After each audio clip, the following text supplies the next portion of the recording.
Hello everyone, welcome to House of Tina. My name is Justina. Today I'll be showing you how to make this beautiful design using these materials we have here. We have pearls here. Yes, this is it. Pearls. We have crystals, and then we have ringstones. Beautiful ringstones away. Do you know how much it is being sold in the market? It's really expensive. Not everybody, you don't even need to use it on everybody's outfit. Most times I use these ringstones on bride. Hello, this is to show us the tools we'll be needing for this tutorial. This is my beading needle, and this is my thread. This thread is called invisible thread. It's of different sizes, so if you go to a tailor's shop, tell them you want to buy invisible thread. Although, and then the need for the needle, please buy size 0.12. Tell them to give you size 0.12. That's the one that is most suitable for beading. So if you go to a tailor shop, tell them you want to buy bead needle. If they ask you what size, tell them 0.5. And also invisible thread. This invisible thread actually has it has a size. As you can see, this is the size, so it's of different sizes. Don't make mistake. This is what we'll be using for our tutorial. See you. Keep watching. Hello, welcome to House of Tina. My name is Justina. So we will continue the beading now with the materials I showed you earlier. So but before we proceed, as you can see, I want to work on this neckline. Before we start beading, you use your tape to measure. Please note that measurement is very important when you are beading. Don't think, this one is not sewing, therefore I don't need chalk, I don't need tape. You can see this is my tailor's chalk and this is my tape. I prefer using tailor's chalk. Some people actually use fabric marker, but me, I prefer chalk because it easily fades away. So even if I use on a dress, it fades away. It won't leave any stain there. Even if there is still stain after working, you can just use a pieces to clean it off and you are good to go. So use your tape to measure, use your chalk to mark. So like where I'll be working on is from this point to this shoulder line, from this center point to the shoulder line. So I will mark, as you can see from the center point now, I want to mark 1.5. I'll mark 1.5 here, 1.5 here. If you mark 1.5 here, the next one should be 3. Then the next one should be 4.5. Then you keep going like this, 6. Then the last one should be 7.5, and the 7.5 landed on the shoulder line. So after marking that, I came down to this point. If you can see clearly, there's a mark here, chalk mark here. So I came down by 1 inches. All those places I marked 1.5.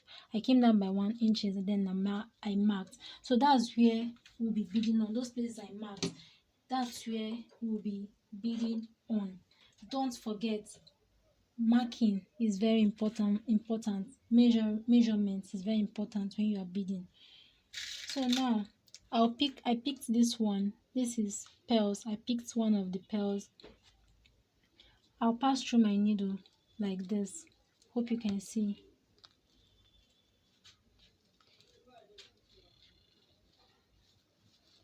Bring it out. Then pass it through the bead. Pass it through the material, through the dress again. Bring it out very close to the bead.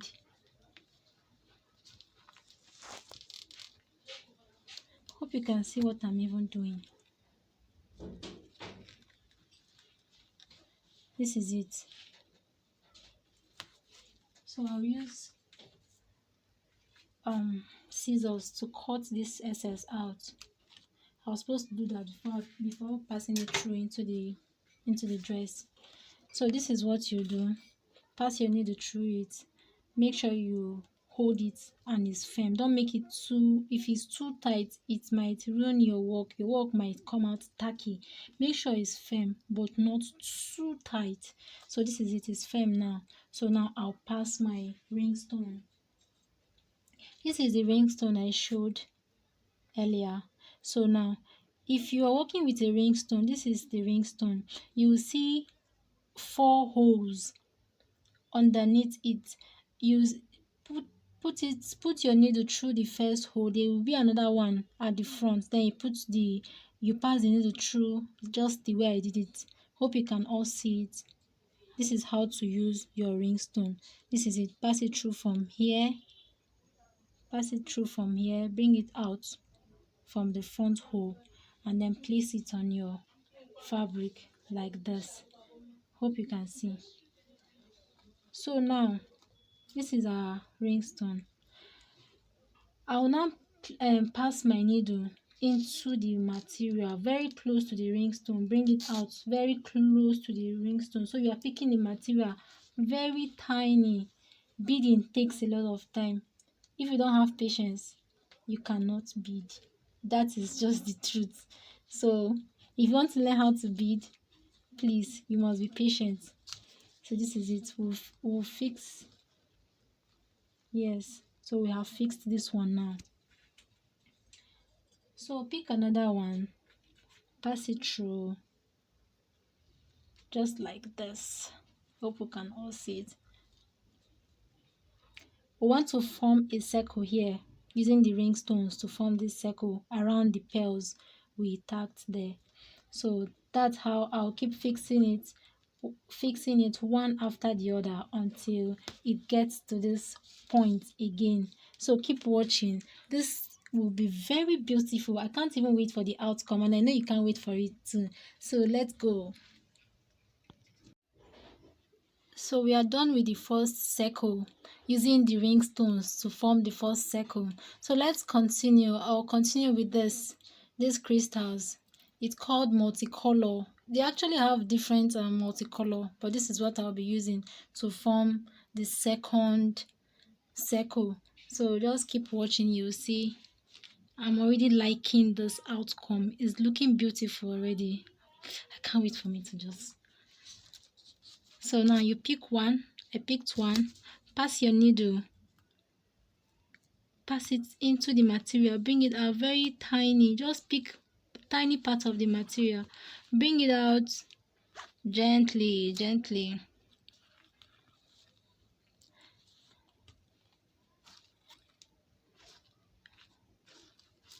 Yes, like this. Then pick another crystals like this. Bring it out. So I want to form another circle again with these crystals. Hope you can see what I'm doing. Pass it into your material. Pick just tiny part of the material. Also note that you can actually bead on a mannequin, or you place the dress on a table. Anyone can serve. But right now I'm actually beading on a mannequin. It's not compulsory that you must bead on a mannequin. No, even if you don't have a mannequin, you can actually bead.